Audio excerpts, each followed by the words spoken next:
الشيطان الرجيم. بسم الله الرحمن الرحيم. السلام عليكم ورحمة الله وبركاته. الحمد لله رب العالمين وبه نستعين على أمور الدنيا والدين. أشهد أن لا إله إلا الله وحده لا شريك له وأشهد أن محمدا عبده ورسوله. اللهم صل وسلم على سيدنا محمد وعلى آله وصحابته ومن تبع هداه إلى يوم الدين. وبعد، رب اشرح لي صدري ويسر لي أمري واحلل عقدة من لساني يفقهوا قولي. سبحانك لا علم لنا إلا ما علمتنا إنك أنت العليم الحكيم وتب علينا إنك التواب الرحيم. اللهم يا معلم آدم علمنا ويا مفهم سليمان فهمنا. اللهم علمنا ما ينفعنا وانفعنا بما علمتنا وزدنا علما وأرنا الحق حقا وارزقنا اتباعه وأرنا الباطل باطلا وارزقنا اجتنابه وأدخلنا برحمتك بعبادك الصالحين.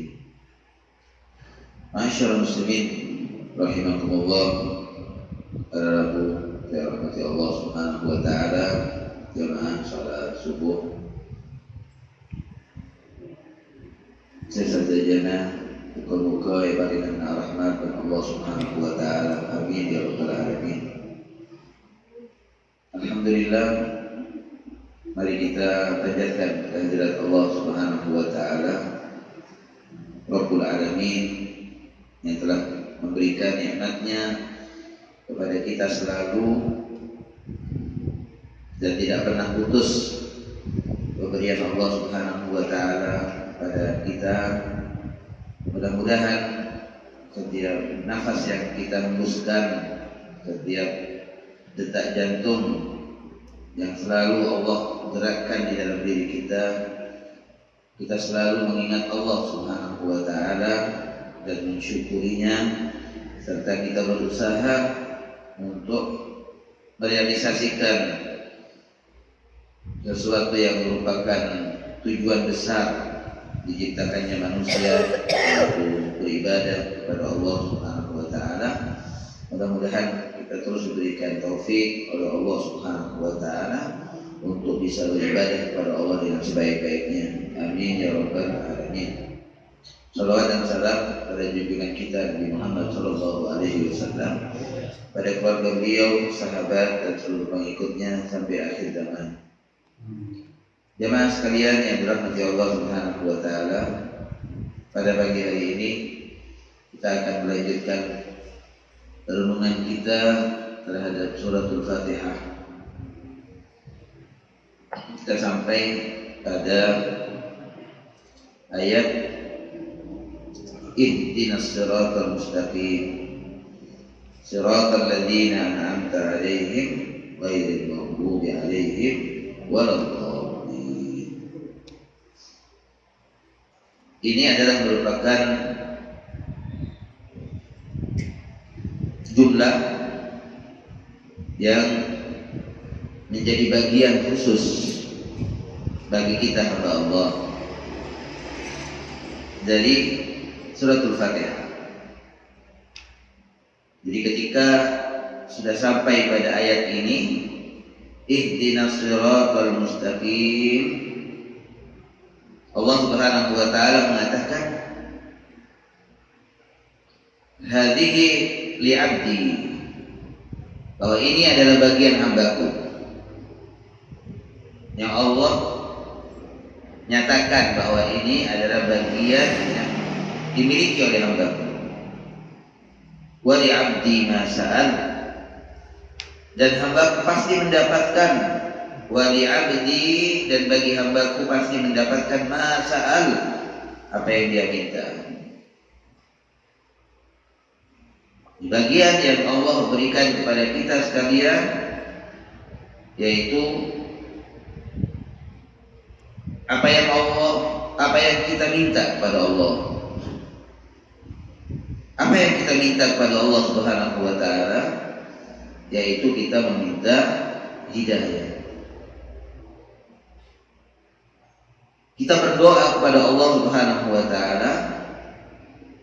Allah yang kita minta satu-satunya, yang kita panggil dan kita memohon kepadanya agar Allah Subhanahu wa taala terus memberikan hidayah kepada kita sampai kita mati, sampai kita nanti berjumpa dengan Allah Subhanahu wa taala. Dan hidayah yang kita harapkan pula kepada Allah taala tatkala nanti di akhirat. Karena hidayah yang kita peroleh di dunia ini, jemaah sekalian yang dirahmati Allah, itu sangat menentukan keberadaan kita semuanya di akhirat nanti. Terutama ketika kita akan berjalan di atas sirat, di atas jembatan yang ada di atas punggung api neraka jahanam.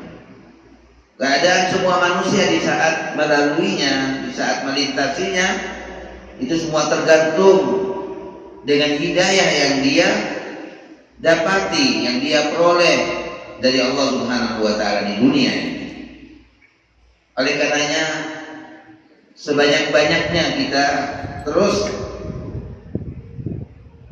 menginginkan dari Allah Subhanahu wa taala pemberian hidayahnya. Setiap waktu, setiap saat kita menginginkan tambahan hidayah dari Allah Subhanahu wa taala. Oleh karenanya doa ini kata ulama adalah merupakan aujabu du'ain 'alal 'abdi. Doa yang paling wajib di antara semua doa-doa yang lain. Doa itu banyak, tapi ada yang diprioritaskan, ada yang diunggulkan. Nah, doa ini yang dipilih oleh Allah Subhanahu wa taala untuk kita adalah doa yang teratas, doa yang paling wajib. Aujabu du'ain 'alal 'abdi. Dan kebutuhan kita terhadap apa yang kita minta, yaitu hidayah ini, kebutuhan setiap orang di antara kita terhadap hidayah itu melebihi kebutuhannya terhadap segala sesuatu. Melebihi kebutuhannya terhadap makan, minum. Kita butuh makan, kita butuh minum, tetapi kebutuhan kita kepada hidayah melebihi. Bahkan melebihi dari kebutuhan kita untuk bernafas. Kebutuhan kita kepada hidayah. Oleh karenanya kita membaca firman Allah Subhanahu wa taala dalam surat Asy-Syu'ara, bagaimana narasinya Nabi Allah Ibrahim alaihissalam tentang Allah. Beliau mengatakan, Allah itu alladzi khalaqani, yang menciptakan aku. Fahuwa yahdini, lalu dia memberikan hidayah kepada. Jadi yang pertama kali disebut oleh Nabi Ibrahim adalah hidayah Allah. Alladzi khalaqani fahuwa yahdini, dia yang Allah yang menciptakan aku, lalu dia yang memberikan petunjuk kepadaku. Setelah itu baru Nabi Ibrahim mengatakan walladzi yut'imuni wa yaskini, Allah yang memberikan makan kepadaku dan memberikan minum kepadaku. Artinya bahwa kebutuhan kita kepada hidayah itu melebihi kebutuhan kita kepada makan dan minum. Dan semuanya yang memberikan kepada kita adalah Allah Subhanahu wa taala. Makanya ketika kita minta rizki kepada Allah, maka yang terutama yang kita minta kepada Allah adalah hidayah. Setelah itu Nabi Ibrahim mengatakan wa idza maridtu fa huwa yashfini, kalau aku sakit Allah yang memberikan kesembuhan kepadaku. Kita minta sehat kepada Allah itu, ya, kita meminta kesehatan kepada Allah Subhanahu wa taala itu penting agar Allah memberikan kesembuhannya kepada kita. Tetapi yang pertama kali yang lebih penting itu adalah Allah memberikan hidayahnya kepada kita. Setelah itu Nabi Ibrahim mengatakan walladzi yumituni, dia Allah yang mematikan aku. Dia Allah yang mematikan aku. Tsumma yuhyini, kemudian dia Allah yang akan menghidupkan aku. Jadi kebutuhan kita kepada hidayah itu melebihi kebutuhan kita terhadap segala sesuatu. Dan hidayah yang kita minta yaitu adalah kepada jalan yang lurus. Ya, ihdinas shiratal mustaqim. Yang kita minta itu adalah jalan yang lurus. Jalan yang lurus itu yang bisa menyampaikan kita kepada Allah. At-tariq al-muwassil. Jadi jalan yang menyampaikan kita kemana? Ilallah. Itu kepada Allah Subhanahu wa ta'ala.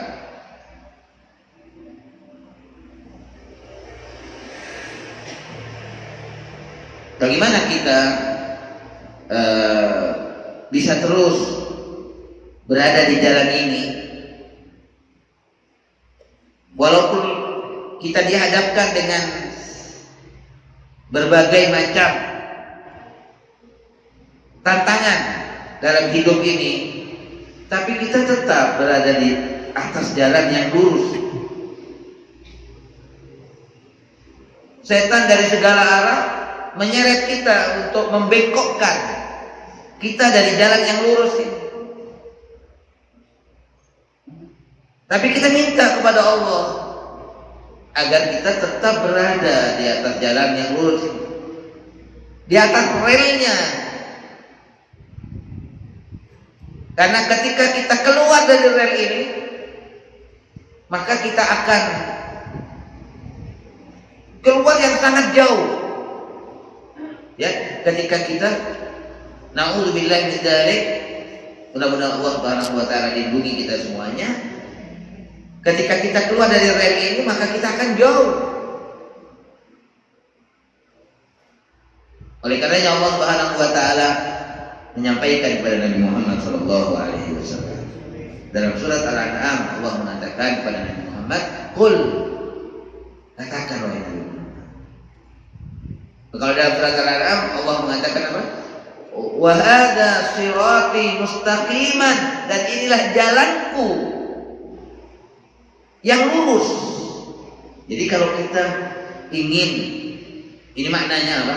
Kalau kita ingin terus berada di atas jalan yang kita minta kepada Allah, as-siratal mustaqim, itu jalannya nggak ada lain. Kita mengikuti jalannya Nabi Muhammad sallallahu alaihi wasallam. Rasulullah mengatakan atas perintah Allah Subhanahu wa taala, "Wa anna hadza sirati mustaqiman fattabi'uhu." Dan sesungguhnya ini adalah jalanku,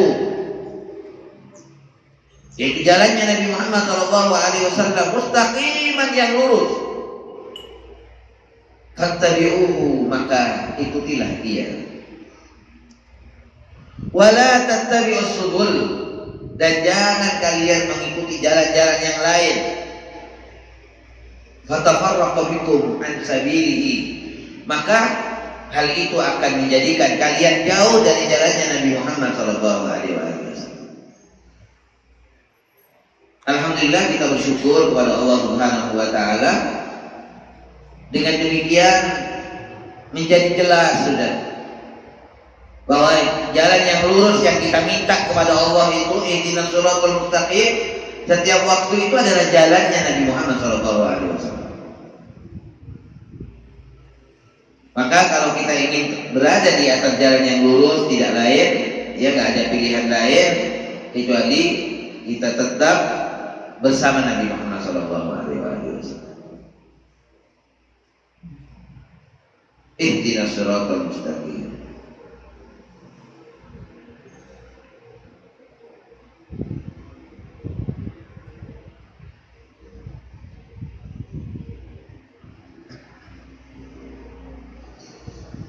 Nah, karena kita ini benar-benar membutuhkan terhadap hidayah ini setiap waktu, setiap saat, ya. Kita membutuhkan hidayah ini, maka kita terus meminta kepada Allah Subhanahu wa taala. Dalam sehari semalam itu gak kurang dari 17 kali, ya, kita minta kepada Allah Subhanahu wa taala. Masyaallah muslimin rahimakumullah. Dalam ayat ini,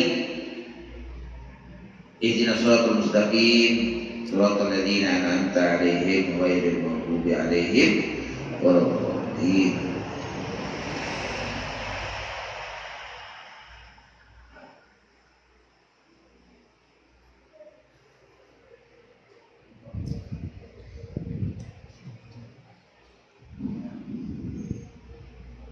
Allah Subhanahu wa ta'ala juga menjelaskan tentang jalan yang dimurkai. Jadi setelah Allah menjelaskan tentang as-siratal mustaqim, jalan yang lurus, dan itu adalah jalannya Nabi Muhammad SAW dan jalannya para nabi. As-siratal ladzina an'amta 'alaihim, jalannya semua orang-orang yang telah mendapatkan karunia nikmat dari Allah Subhanahu wa ta'ala, yaitu adalah para nabi Allah. Nah, kemudian Allah Subhanahu wa ta'ala juga menjelaskan tentang jalan yang dibenci. Ya, jalan yang dibenci.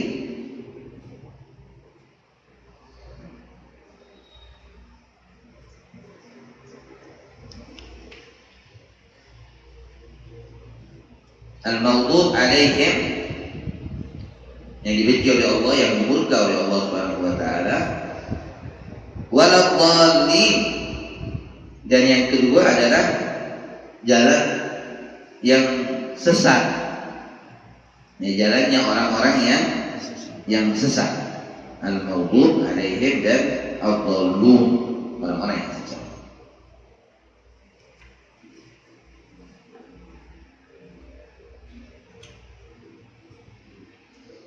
Jadi kalau Allah Ta'ala menjelaskan tentang as-siratal mustaqim, jalan yang lurus tadi, jalan yang lurus, Allah juga menyebutkan tentang orang-orang yang berjalan di atas jalan yang lurus itu.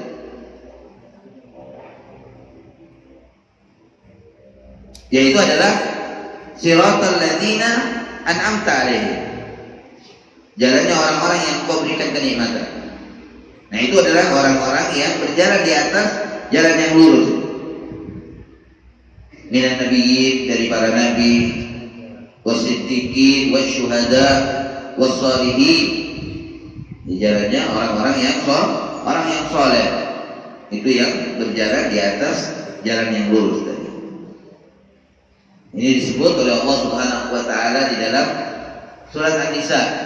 Ya, Allah sebutkan, wa may yuti'illaha wa rasulahu, siapa orang yang taat kepada Allah dan Rasulnya, fa ulaika ma'al ladzina an'ama Allahu 'alaihim, maka mereka itu bersama orang-orang yang Allah berikan kenikmatan kepada mereka. Minan nabiyyin wa siddiqin wa syuhada wa shalihin wa hasuna ulaika rafiqa. Wa hasuna ulaika rafiqa. Nah, itu mereka yang berjalan, yang berada di atas jalan yang lurus itu. Allah sebutkan.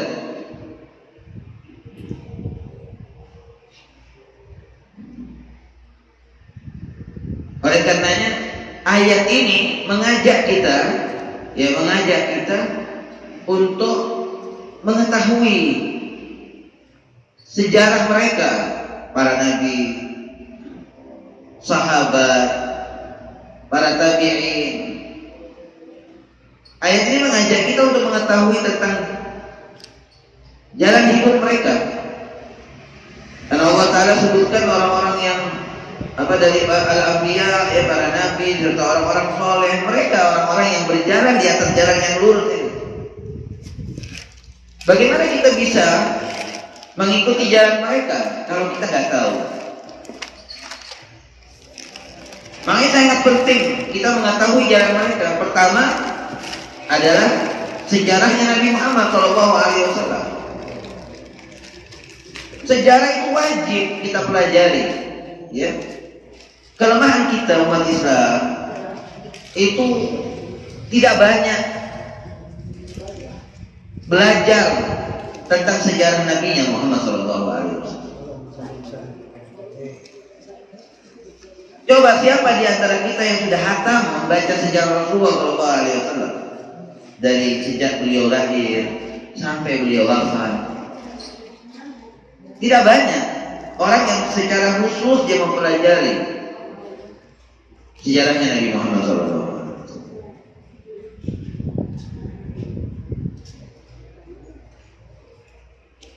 Para ulama itu mengharuskan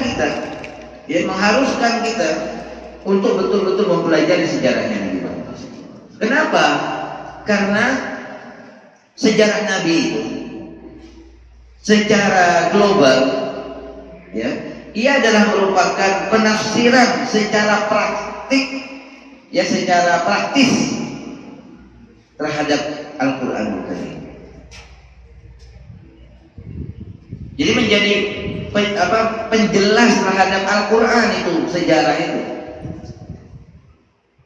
Penafsiran secara praktik tentang apa yang Allah Ta'ala firmankan di dalam Al-Quran.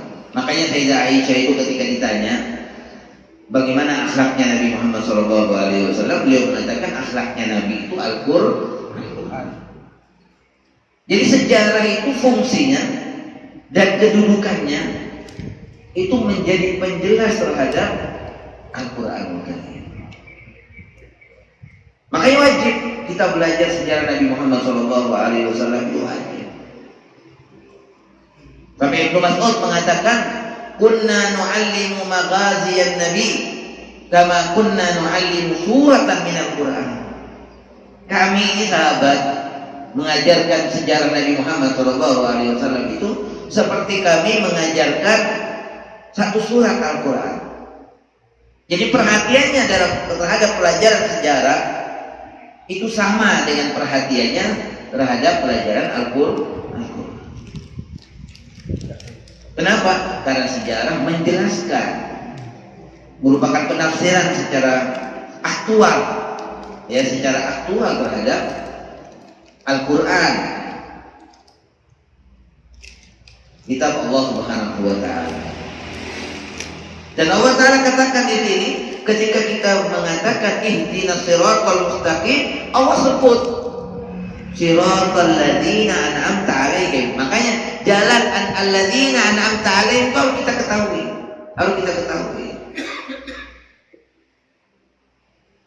Ya.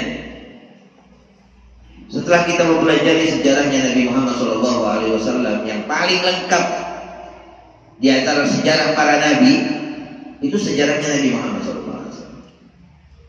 Sampai ketika Nabi wafat, ya, berapa rambut yang putih yang tampak di kepala Nabi Muhammad SAW itu dicatat dalam sejarah.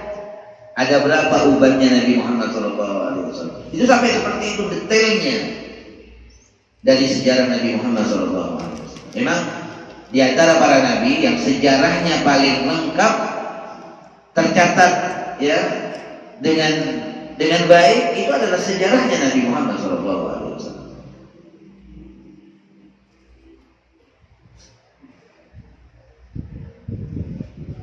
Dan kita akan bisa mempelajarinya tahapan demi tahapan dari kehidupan Nabi Muhammad SAW, dari sejak beliau dilahirkan 0 tahun sampai 63 tahun. Itu bisa kita pelajari. Dan ini nggak bisa kita dapati pada nabi-nabi yang lain, kecuali pada diri Nabi Muhammad SAW. Makanya di dalam surat Al-Hijr, Allah Subhanahu wa Ta'ala itu bersumpah dengan umurnya Nabi Muhammad SAW. Allah bersumpah dengan kehidupannya Nabi Muhammad SAW. Kata Allah Ta'ala, la'amruka, demi umurmu wahai Nabi Muhammad. Ini sumpah Allah dengan umurnya Nabi Muhammad. Karena apa? Karena memang semua dari waktu demi waktu dari umurnya Rasulullah SAW itu sangat penting untuk kita ketahui, untuk kita pelajari. terjadi kepada Rasulullah ketika dilahirkan. 0 tahun dari usia Rasulullah SAW. Kemudian apa yang terjadi kepada Nabi sampai 4 tahun misalnya, sampai 6 tahun, sampai 8 tahun, sampai 12 tahun, sampai 15 tahun, sampai 25 tahun. Itu semuanya pengalaman-pengalaman yang dijalani oleh Nabi. Itu penting bagi kita sekalian umatnya. Tujuannya apa? Agar kita bisa berjalan di atas jalannya Nabi Muhammad SAW yang kita minta kepada Allah Ta'ala dalam ayat ini. Setiap saat di dalam sholat kita minta kepada Allah, ihdinas siratal mustaqim. Kita ini dari sisi masa jauh, ya, kehidupan kita sekarang jauh dari masanya. Kalau kita hitung sangat jauh dari masa Rasulullah SAW. Kita sekarang hidup di tahun 1441 dari hijrahnya Nabi Muhammad SAW. Jauh. Dari sisi tempat juga kita jauh. Kita ada di Indonesia. Nabi dilahirkan di Mekah, kemudian wafat di Madinah. Jauh. Tapi kita bisa berdekatan dengan Nabi Muhammad SAW. Setiap waktu kita bisa berdekatan dengan Nabi SAW, yaitu dengan cara apa? Dengan cara kita mengikuti jalan beliau. Kita berada di atas jalan beliau. Dan begitu indah dan sangat indah kalau kita ini kemudian bisa benar-benar berdekatan dengan Nabi Muhammad SAW. Suatu saat ada seorang sahabat yang bernama Handolah. Dia bertamu ke rumahnya Sayyidina Abu Bakar. Handolah ini. Lalu ketika sampai di rumah Abu Bakar, dia mengatakan, "Nafaqa, laqad nafaqa Handolah." Wahai Abu Bakar, Handolah sudah munafik, katanya. Dia mengatakan tentang dirinya bahwa dirinya sudah munafik. Kaget Abu Bakar, tiba-tiba Handolah datang menyatakan bahwa dirinya munafik. Apa yang terjadi? Kenapa dia mengatakan munafik? Ternyata Handolah baru saja dia datang dari sisi Nabi Muhammad SAW. Apa kata Handolah? Handolah mengatakan, wahai Abu Bakar, tatkala diriku dekat dengan Nabi Muhammad SAW, tatkala aku berada di sisi Nabi Muhammad SAW, seakan-akan surga itu ada di hadapanku. Aku melihat seakan-akan neraka itu ada di depanku.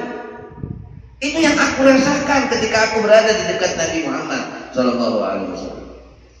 Namun setelah aku pulang ke rumah, berjumpa dengan istri, anak dan lain sebagainya, hilang yang aku rasakan tadi itu ketika aku sedang berada di dekat Nabi Muhammad, itu nggak ada lagi.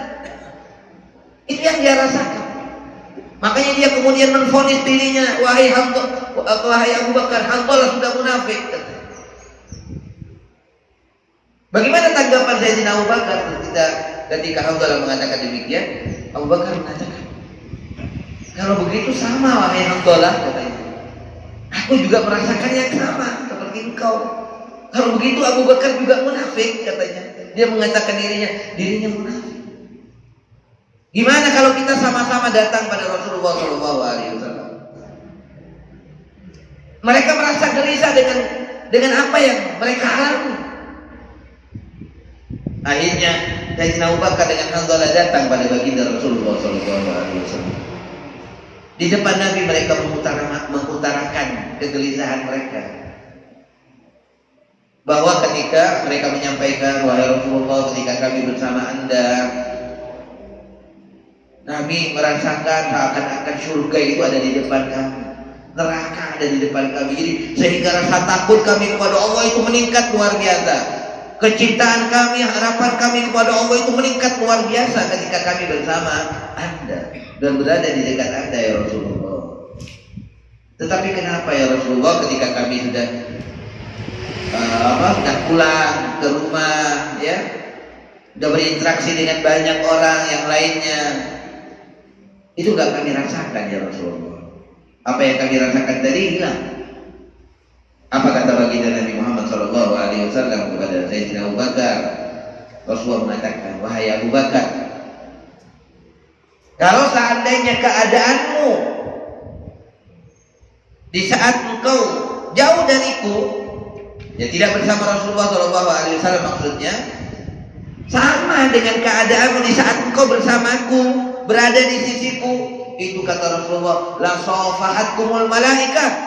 Malaikat akan turun berselaman kepada kamu, berjabat tangan dengan kamu wahai Abu Bakar. Kalau seandainya keadaanmu itu sama di saat engkau berada di sisiku dan di saat engkau sudah berada di tempat yang lain. Jadi begitu kata Rasulullah SAW. Jadi betapa indahnya ya berdekatan dengan Nabi Muhammad SAW. Jangankan Nabi Muhammad SAW, orang yang soleh saja, itu kan dikatakan orang soleh itu kalau kamu lihat, maka pandanganmu kepada orang yang soleh itu akan mengingatkan kamu kepada Allah. Itu orang soleh saja. Kalau kamu lihat dia bekerja, maka apa yang dia lakukan itu mendorongmu untuk mendekat kepada Allah, untuk semangat kepada akhirat. Kalau kamu lihat perbuatan dia, jadi dengan dilihat saja sudah menjadikan kita ingat sama Allah. Dengan berteman dengan mereka, bersahabat dengan mereka itu mendorong kita untuk semangat kepada akhirat. Itu orang soleh, apalagi Nabi Muhammad SAW.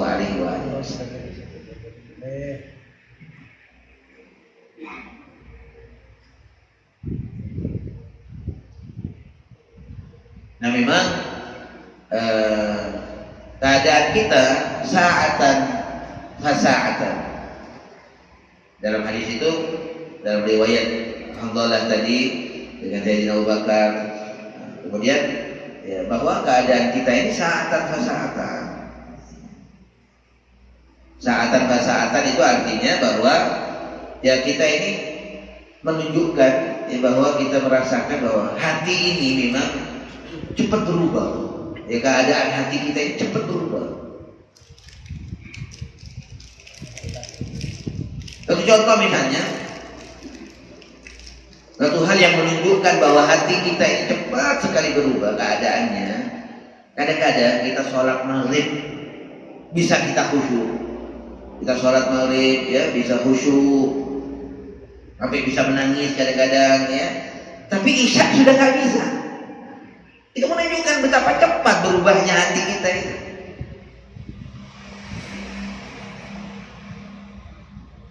Makanya beda memang hati ini dengan yang lainnya dari raga kita yang lain itu berbeda hati ini.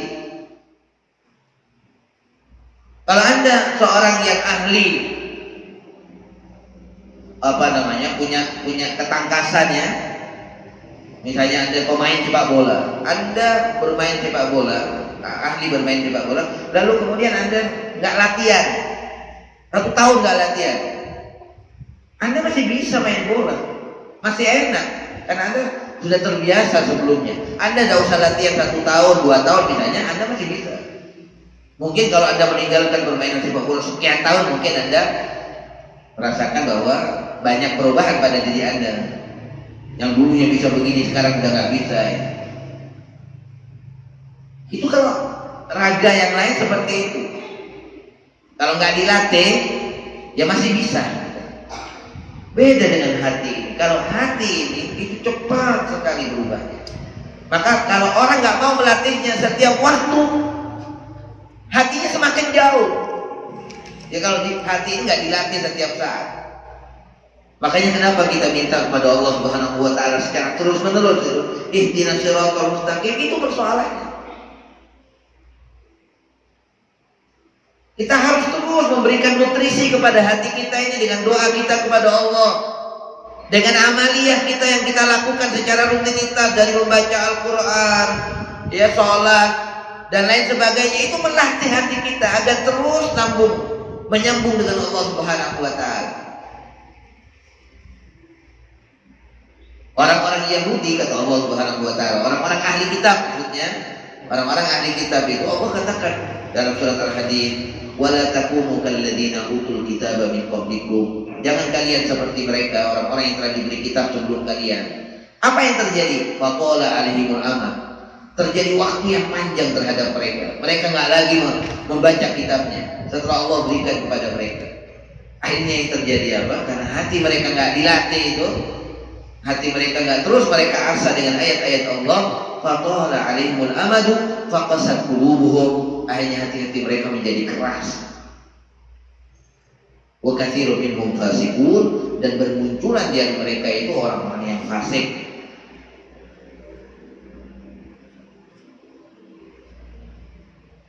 Nah, kembali kepada ayat ini. Jadi ayat ini mengisyaratkan kepada kita sekalian. Saya belum masuk pada jalan yang dimurka ya, dan jalan orang-orang yang sesat. Masih kembali kepada siratal mustaqim, as-siratal mustaqim, yaitu siratal ladzina an'amta 'alaihim. Jadi ini mengisyaratkan kepada kita agar kita kaum muslimin ini benar-benar belajar mengetahui sejarah alladzina an'amta 'alaihim dari para nabi. Setelah kita belajar sejarahnya Nabi Muhammad SAW, kita perlu juga pelajari sejarahnya para anbiya. Karena Al-Quran itu isinya adalah kisah, cerita-cerita tentang nabi-nabi yang sudah menjadi kewajiban bagi kita sekalian untuk mengetahui mereka. Allah katakan, "Wadhkur", ingatlah kepada Nabi Muhammad SAW. Allah katakan, ingatlah wahai Nabi Muhammad. Ya, Allah perintahkan kepada Nabi Muhammad, dan perintah itu juga bagi kita sekalian agar kita mengetahui sejarahnya para anbiya, dari Nabi Allah Adam, Nabi Allah Adam, Nabi Idris, Nabi Nuh, terus kita belajar. Allah Ta'ala ketika menyebutkan tentang para anbiya itu, apa pesannya Allah kepada Nabi Muhammad SAW? Allah katakan, "Fa bi hudahum muqtadih." Maka wahai Nabi Muhammad, di atas jalan mereka hendaknya engkau berjalan, kata Allah. Ya, fa bi hudahum, maka dengan hidayah yang Allah berikan kepada mereka, sehingga mereka berjalan di atas hidayah itu, di atas jalan yang lurus itu, iktadih, maka berjalanlah engkau, ikutilah, hendaknya engkau mengikutinya. Nah ini ya, siratal ladzina an'amta 'alaihim.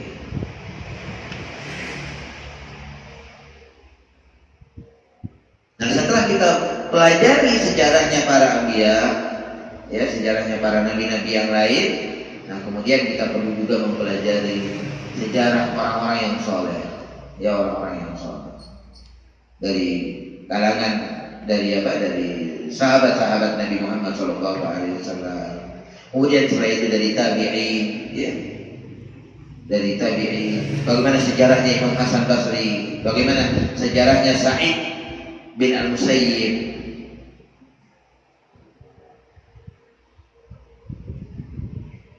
bagaimana sejarahnya Urwah dan lain sebagainya. Itu perlu kita pahami, perlu kita pelajari. Kita kalau baca sejarahnya mereka, itu seakan-akan kalau kita baca misalnya sejarahnya Sa'id bin Al-Musayyib, ya, kalau kita baca sejarahnya Sa'id bin Al-Musayyib, seakan-akan sudah nggak ada lagi yang lebih hebat dari dia. Tapi kalau kita baca ternyata sejarahnya yang lain, ternyata kita dapati masih ada tokoh lain yang sangat hebat.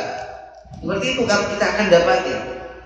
Kita baca sejarahnya Umar bin Abdul Aziz misalnya, itu seakan-akan sudah nggak ada yang menyamai dia. Tapi ternyata kita baca lagi sejarah yang lain dari sejarahnya para tabi'in.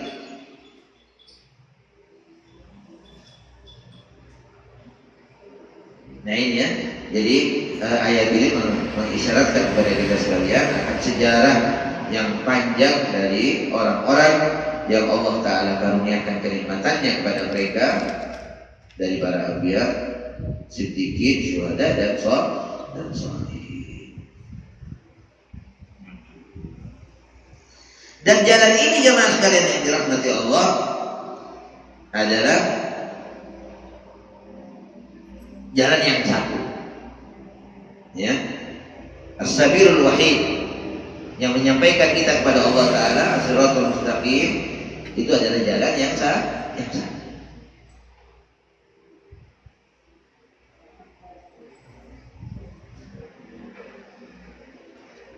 Yaitu adalah jalan tauhid dan ubudiyah kepada Allah Subhanahu wa Ta'ala. Ini adalah satu-satunya jalan dan tidak ada jalan yang lain, yaitu selain jalan tauhid dan jalan ubudiyah yang akan menyampaikan kita kepada Allah Subhanahu wa Ta'ala. Dan kita tidak akan bisa sampai kecuali kita berada terus di atas jalan ini. Oleh karenanya Allah Subhanahu wa Ta'ala sebutkan di dalam ayat ini dengan sebutan as-sirat, ya, dengan ada kata sirat yang artinya jalan itu disebut oleh Allah dengan bentuk yang khusus, dengan makna yang khusus, bukan makna yang umum. Tapi as-sirat itu menunjukkan, kalau dalam bahasa Arab disebut dengan ma'rifah, ada alif lamnya.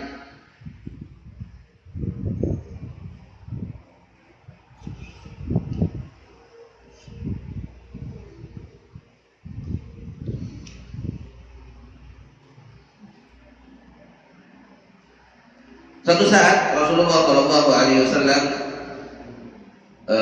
membuat satu garis di atas tanah. Kemudian beliau mengatakan, "Hada sabilullah." Kata Nabi SAW, ini setelah beliau membuat satu garis lurus di atas tanah, Nabi mengatakan, ini adalah jalannya Allah. Hada sabilullah. Lalu kemudian Nabi membuat lagi garis-garis yang lain dari sisi kanan dan dari sisi kiri. Kemudian beliau mengatakan, hadihi as-subul. Ini jalan-jalan yang lain, kata Nabi. Ini dari kanan beliau buat garis banyak, dan dari kirinya juga beliau membuat beberapa garis. Kemudian Nabi mengatakan, hadihi as-subul. Ini jalan-jalan yang lain. Wa ala ra'si kulli sabilin syaitanun yad'u ilaih.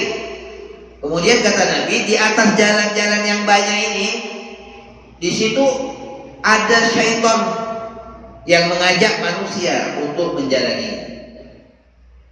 Jadi pada masing-masing jalan, masing-masing garis yang banyak tadi, nah itu ada syaitan, kata Rasulullah, yang mengajak manusia. Summa qara'a qaulahu ta'ala, kemudian Nabi SAW membaca firman Allah dalam surat Al-An'am ayat 153, yang kemudian beliau membaca, wa anna hadza sirati mustaqiman fattabi'uhu, dan bahwasanya inilah jalanku yang lurus, maka ikutilah kalian semua, wala tattabi'us subul, dan jangan kau mengikuti jalan-jalan yang lain itu, fatafarraqu bikum an sabilihi, maka kalian akan semakin jauh dari jalannya, dari jalan Allah, jalannya Nabi Muhammad SAW. Dzalikum wasaqum bihi, yang demikian itu kata Allah Ta'ala telah wasiatkan kepada kalian, la'allakum tattaqun, agar kalian semuanya selamat, ya, agar kita semuanya selamat. Jadi jalan yang lurus itu adalah sabilun najah, ya, adalah jalan keselamatan. Dan tentunya semuanya bisa kita raih agar kita tetap berada di jalan yang lurus ini, ya, sampai kita mati, itu semuanya dengan taufik serta hidayah dari Allah Subhanahu wa Ta'ala. Oleh karenanya kita tidak bosan-bosannya meminta kepada Allah Subhanahu wa Ta'ala agar kita selalu diberi hidayah oleh Allah, berada di atas jalan yang lurus ini, dan tetap terus sampai kita itu semuanya dengan taufik dan hidayah dari Allah Subhanahu wa Ta'ala. Mudah-mudahan jamaah sekalian yang dirahmati Allah Subhanahu wa Ta'ala, doa-doa kita meminta hidayah kepada Allah Subhanahu wa taala untuk tetap berada di jalan yang lurus itu, di jalan yang benar, jalannya Nabi Muhammad SAW, benar-benar dikabulkan oleh Allah Subhanahu wa taala, karena itulah jalan yang akan menyelamatkan kita semuanya di dunia dan utamanya kelak di akhir. Amin ya rabbal alamin. Assalamualaikum warahmatullahi wabarakatuh. Waalaikumsalam.